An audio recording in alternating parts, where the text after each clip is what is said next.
आप देख रहे हैं mahindraguru.com Divya March for success और ये है ST-T20 या स्पीड टेस्ट T20 और आज का जो ST है वो है SBI May 07 और जो विषय है वो है जनरल अवेयरनेस या सामान्य सचेतता।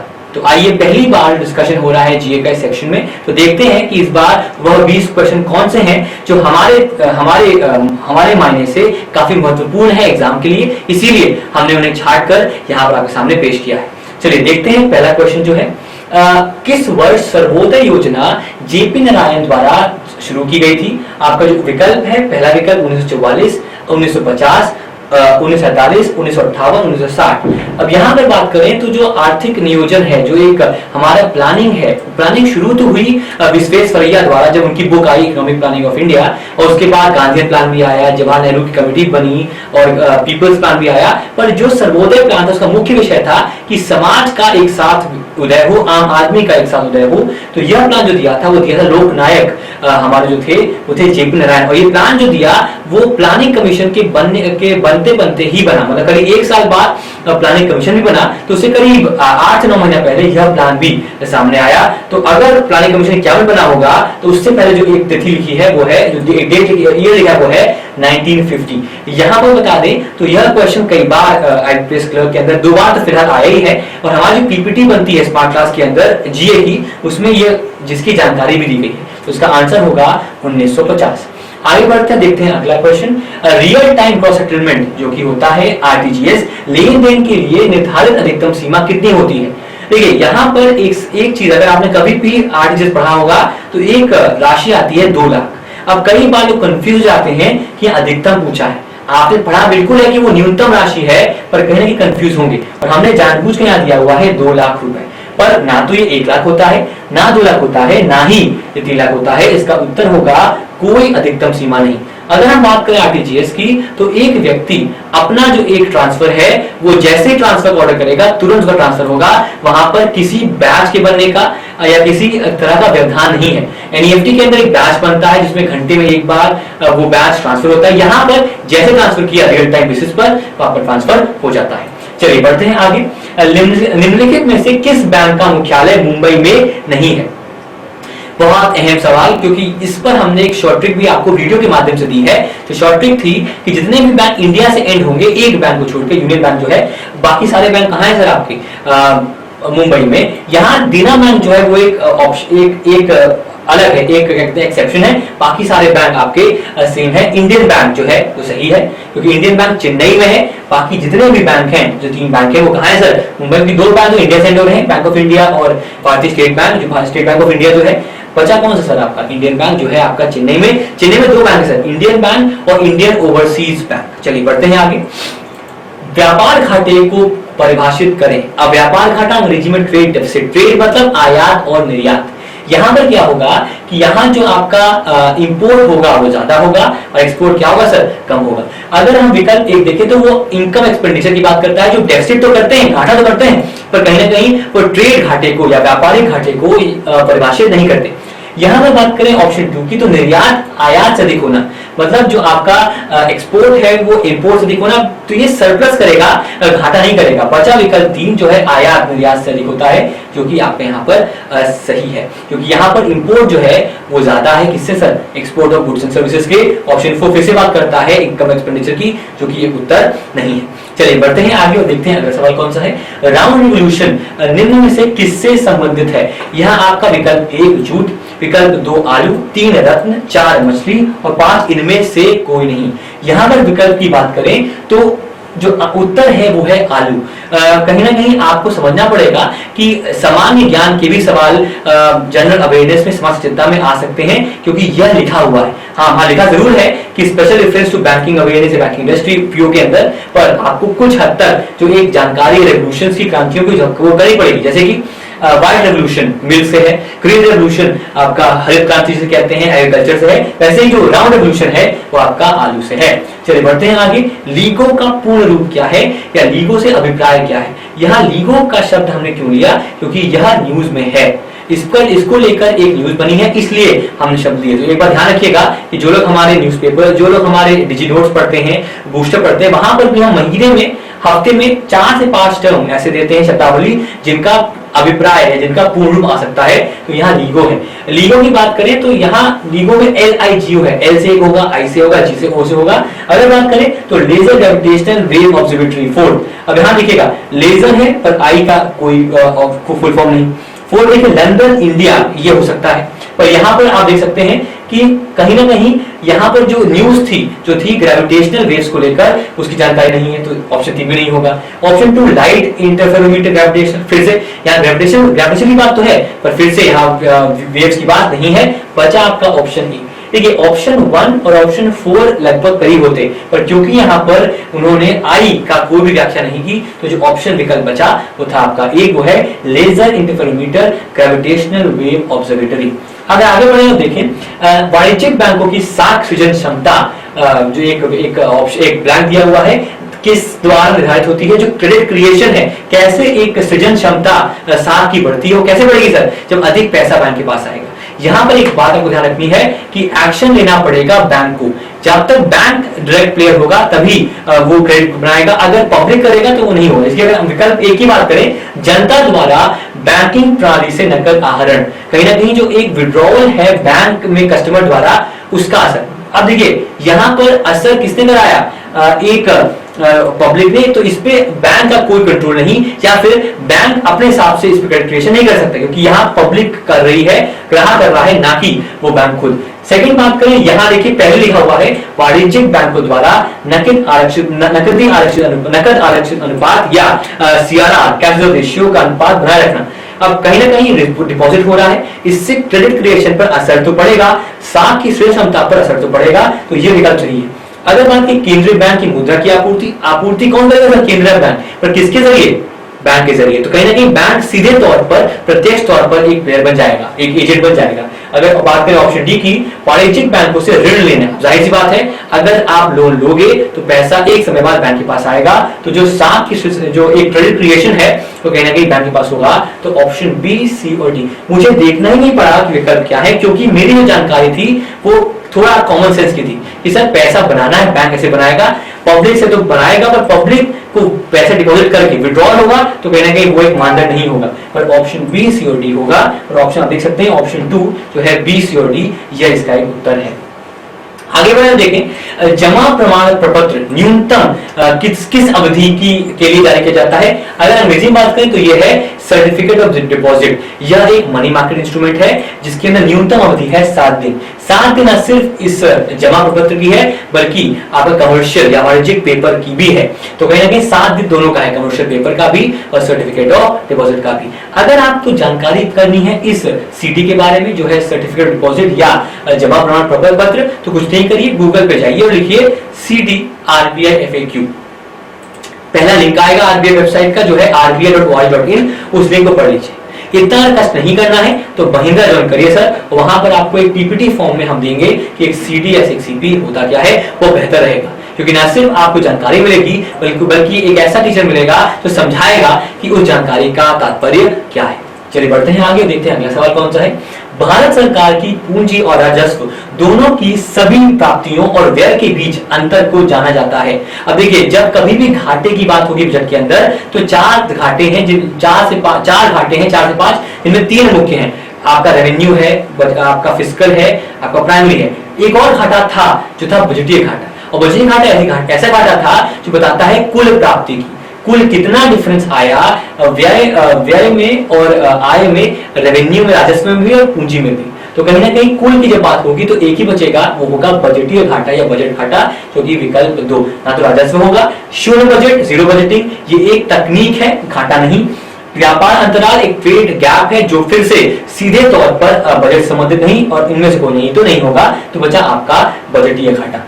आगे बढ़ते देखते हैं अगला सवाल। निम्नलिखित में से किसे एक फर्म रजिस्टर करने का अधिकार है? अब देखिए ये कमर्शियल लॉ का एक सवाल है, पर हमने जानबूझकर पूछा क्योंकि सरप्राइज आ सकता है, और किस हद तक जाए पता नहीं, तो हमने एक सरप्राइज डाल दिया ताकि आपको लगे हाँ यार क्वेश्चन थोड़ा अलग है, पर बहुत सिंपल है सर। यहाँ क्वेश्चन है कि जो रजिस्ट्रेशन है, जो पंजीकरण है, उसे कौन, किसको अधिकार है। अब अधिकार, अगर आप एक कॉलेज में जाते हैं तो एक रजिस्ट्रार के पास अधिकार होता है आपका पंजीकरण करने का। तो यहाँ पर दो ऑप्शन मिले जो उसमें वो वाक्य लिखे हुए हैं, एक ऑप्शन 2 और दूसरा ऑप्शन 4। विकल्प 2 विकल्प 4 कंपनी रजिस्ट्रार और विकल्प 4 फर्मों के रजिस्ट्रार। अब यहाँ जो कि फर्म का वर्ड है तो ये नहीं होगा सर, क्या होगा, विकल्प 4 जो होगा फर्मों के रजिस्ट्रार। चलिए बढ़ते हैं आगे अगले क्वेश्चन पर। ऐसा एटीएम जिस पर किसी बैंक विशेष का नाम नहीं लिखा होता। अब भैया हमने जब भी देखा तो देखा कि एक बैंक ऑफ बड़ौदा के नाम से है एटीएम, एक एटीएम एसबीआई के नाम से है। हाँ, एक एटीएम देखा जहां लिखा हुआ है टाटा इंडी कैश, तो लगा हाँ यार कि एटीएम है कि नहीं, पर कहीं ना कहीं वहां लेबल नहीं था। अब ऐसा बैंक, ऐसा एक बैंक जिसका कोई लेबल ना हो, जो एक प्राइवेट कंपनी चलाए, उस बैंक को हम कहते हैं सर व्हाइट लेबल एटीएम। तो विकल्प 2 यहाँ पर सही उत्तर होगा, बाकी सारे विकल्प इस संबंधित नहीं है। चलिए बढ़ते हैं आगे। सरकार के, फिर से देखिए प्लानिंग की बात है, हमने कोशिश किया कि थोड़ा लेवल बढ़ा दें और थोड़ा प्लानिंग की बात करें। यहाँ एक और प्लानिंग, एक और बजट की बात है, पब्लिक फाइनेंस की बात है, लोक वित्त की बात है। सरकार के व्यय और कर तथा उधारियों सहित प्राप्तियों के बीच के अंतर को क्या कहते हैं। देखिए यहाँ पर अगर बात करें, थोड़ा एक यहाँ करेक्शन है। करेक्शन ये है कि यहाँ तक सही है सर, सरकार के व्यय और कर तथा उधारियों को हटाकर जो एक अंतर आएगा, मतलब अगर हम बात करें तो टोटल एक डेफिसिट है जिसमें हमने बोरिंग लायबिलिटीज को कंसीडर किया पर ऐड नहीं किया, कहीं ना कहीं माइनस कर दिया है, वह जो होगा वह होगा सर आपका राजकोषीय घाटा या फिस्कल डेफिसिट। राजस्व में आपसे बात करेंगे रेवेन्यू की, यहाँ कैपिटल की बात नहीं करेंगे। व्यापार घाटा जाहिर सी बात है ट्रेड डेफिसिट है, इसका संबंध नहीं है। चालू खाता घाटा ये फॉरेन ट्रेड कॉन्सेप्ट है, बजट कॉन्सेप्ट नहीं। और आखिरी में इनमें से कोई तो उत्तर होगा आपका राजकोषीय घाटा। इन दोनों को पढ़िएगा, भले कम समझ में आए पर ये दोनों सवाल कई बार आए हैं पेपर्स के अंदर। आगे बढ़े देखें, लिखा हुआ है WPI में कितनी वस्तु शामिल। WPI क्या होता है सर, होलसेल प्राइस इंडेक्स या थोक मुद्रा सूचकांक। अब इसके अंदर अगर बात करें तो कहीं ना कहीं ऑप्शन आपके सामने इतने हैं, जब तक आपको जानकारी नहीं है एग्जैक्ट, जानकारी कहां से मिलेगी, बिल्कुल हमारी वेबसाइट महिंद्रा गुरु से, या फिर हमारे ब्रांचेस में हम अलग से एक चैप्टर है मुद्रास्फीति का, जिसमें हम व्याख्या करते हैं इन चीजों की। तो इसका उत्तर होगा 676, जो अभी कुछ समय पहले ही, आज करीब 4 से 5 साल पहले ही उसमें अंतर आया है। चलिए बढ़ते हैं आगे। वह अधिकतम राशि जो कि एक चेक के माध्यम से निकाली जा सकती है। अब मुझे लगता था यार 1 लाख होगा, पर विकल्प देखिए 1000 करोड़, 10,000 करोड़। अब कोई सोच सकता है कि इससे अधिक कहां निकालेंगे 10,000 करोड़ से, 500 करोड़। देखिए हो सकता है अधिक हो, अधिकतम हो, पर यहाँ एक बात याद रखिएगा कि हर बैंक का अलग अलग नियम होता है चेक की अधिकतम सीमा का या किसी पेमेंट की अधिकतम सीमा का। तो यहाँ जो उत्तर होगा वो होगा विकल्प 4। विभिन्न बैंकों के अनुसार भिन्न राशियां होंगी, अधिकतम राशि एक चेक के माध्यम से। आगे बढ़ते हैं। वह न्यूनतम और अधिकतम राशि जो कि वित्तीय वर्ष में पीपीएफ खाते में जमा की जा सकती है।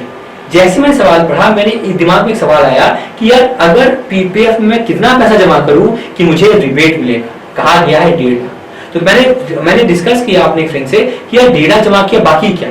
तो सवाल जो आंसर ये आया कि यार 1.5 लाख के ऊपर आप जमा नहीं कर सकते। तो ये बात याद रखिएगा कि जहां 1.5 लाख लिखा है वही अधिकतम सीमा है। इन 4-5 विकल्पों में जो विकल्प 3 है उसमें ही 1.5 लाख लिखा है, बाकी में सब में 70,000, 60,000, 1 लाख या 1,70,000। तो यहाँ जो उत्तर है वो 1.5 लाख है। यहाँ एक और बात आपको याद आगे सर कि अगर 1.5 लाख अधिकतम है तो न्यूनतम कितना है सर, 500।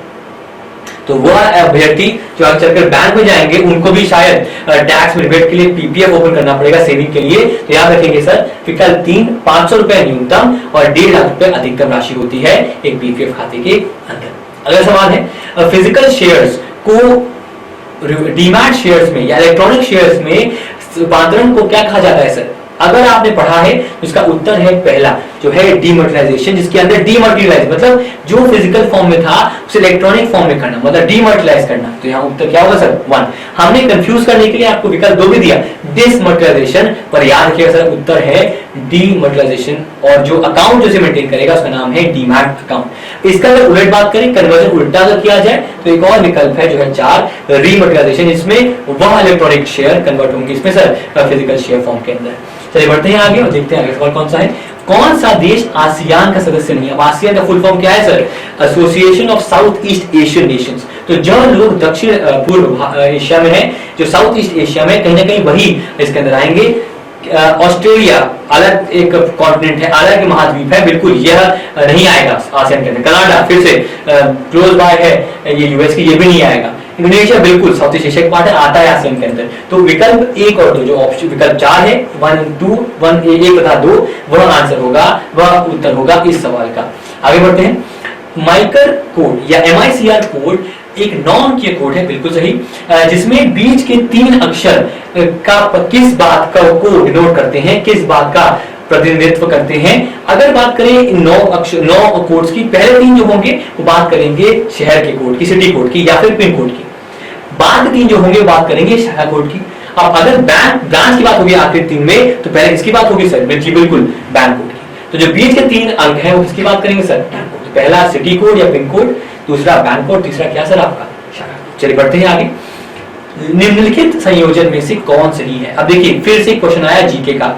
हमने कोशिश की फिर से आपको समझाने की कि अगर आपको ओवरऑल डेवलपमेंट भी करना है तो कैपिटल्स की बात, करेंसीज की बात, आपको वो चीजें याद करनी पड़ेंगी। और हमारे नई महिंद्रा बुक के अंदर हमने दिया भी है आपको कि कैपिटल करेंसीज कहां से पढ़ें, क्या कैपिटल करेंसीज कौन कौन सी हैं।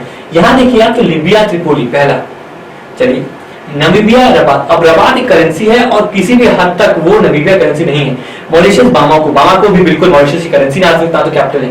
नाइजीरिया नियामे, फिर से कि हम ये इसका कोई संबंध नहीं, इसका संबंध है सर, क्योंकि जो त्रिपोली है वो लिबिया से संबंधित है, कहीं ना कहीं राजधानी है उसकी। तो यह एक उत्तर भी यहाँ पर सही होगा। तो विकल्प 1 उत्तर यहाँ पर सही है। और अंत में एक हमारे अभ्यर्थी हैं सौरभ डी, उनका एक सवाल था कई बार कि सर यह सवाल को आप एसटी में डालिए। जब पहली बार एसटी कराया SBI 07 की, तो हमने ये सवाल रखा है, काफी सवाल अलग सा है पर कॉमन सेंस का है सर। बात हो रही है यहाँ पर IPO की, इनिशियल पब्लिक ऑफरिंग की। तो पहला देखते हैं स्टेटमेंट क्या है, कथन क्या है। यह जनता के लिए कंपनी द्वारा शेयरों की पहली बिक्री है। बिल्कुल इनिशियल है, मतलब प्राइमरी है, मतलब शुरुआती है या फिर प्रारंभिक है। तो बिल्कुल पहला सही है। दूसरा, यह अधिकतर छोटी नई कंपनियां द्वारा जारी किए जाते हैं जो अपनी पूंजी का विस्तार करना चाहती हैं, परंतु ये बड़ी निजी स्वामित्व वाली कंपनियां भी जारी कर सकती हैं सार्वजनिक होने के लिए बाजार के अंदर। अब यहाँ बात करें तो यहाँ देखिए, अगर मुझे जानकारी है भी नहीं, मैं सोचूंगा कि यार कौन सी कंपनियों ने IPO जारी किया है। एक एग्जांपल आया मेरे सामने अलीबाबा का। अलीबाबा एक बड़ी कंपनी थी चाइना के अंदर, उसे जारी किया। तो सेकंड जो इसका सेकंड पार्ट है इस कथन का वो सही है। फ्लिपकार्ट बहुत नाम है, बहुत बड़ी कंपनी हो चुकी है, पर जब IPO जारी किया तो बड़ी कंपनी बनने की ओर थी पर बड़ी कंपनी थी नहीं। तो कहीं ना कहीं जो आपका विकल्प जो कथन वह है वह भी सही है। ऑप्शन सी की, विकल्प सी की बात करें तो यह निवेश के लिए जोखिम भरा है, क्योंकि अधिकार IPO उन कंपनियों के हैं जो एक अस्थायी विकास दौर से गुजर रही है तथा उनके भविष्य का मूल्य अनिश्चित है। अगर कोई कंपनी जो काफी लंबे समय से मार्केट के अंदर है, उसका शेयर खरीदना एक बहुत ही, अगर मैं अच्छा वर्ड इस्तेमाल करूं, एक बहुत ही संतुलित फैसला है। तो कहीं ना कहीं आप उस कंपनी को जानते हैं, 10 साल 20 साल जो कंपनी मार्केट में है, तो डूबने की जो एक क्षमता, डूबने की जो एक भविष्यवाणी है, डूबने की जो एक तादाद है वो बेहद कम है। पर अगर एक IPO जारी किसी कंपनी में किया है तो उसका फ्यूचर क्या है पता नहीं। तो कहीं ना कहीं यह भी एक लक्षण है वो IPO का ही हो सकता है। तो यहाँ अगर हम बिना विकल्प देखे बात करें तो B, C और D सही है। और जैसे मैंने विकल्प देखा, आपको विकल्प मिला जो है विकल्प 4 जो है आपका विकल्प 5 A, B और C तीनों विकल्प क्या है सर आपके यहाँ पर सही है। इसी के साथ हमारे जो चर्चा थी ST डिस्कशन जो था हमारा SBI मेन 07 का, वो उम्मीद करते हैं कि आपको पसंद आया होगा। इसी सोच के साथ हमने अभी एक महिंद्रा गुरु ऐप भी लॉन्च की है, फिर से ये रिलॉन्च की है, जिसके अंदर हमने ST डिस्कशन छोड़िए, हमने हर चीज जो एक अभ्यर्थी चाहता है एग्जामिनेशन के लिए वो वहां प्रोवाइड किया है। तो बिल्कुल डाउनलोड करिए एंड्रॉइड पर और विंडोज पर, क्योंकि अगर आप सफल होंगे हम सफल होंगे, क्योंकि हमारा ये एक स्लोगन भी है, आपकी सफलता में ही हमारी सफलता है। धन्यवाद।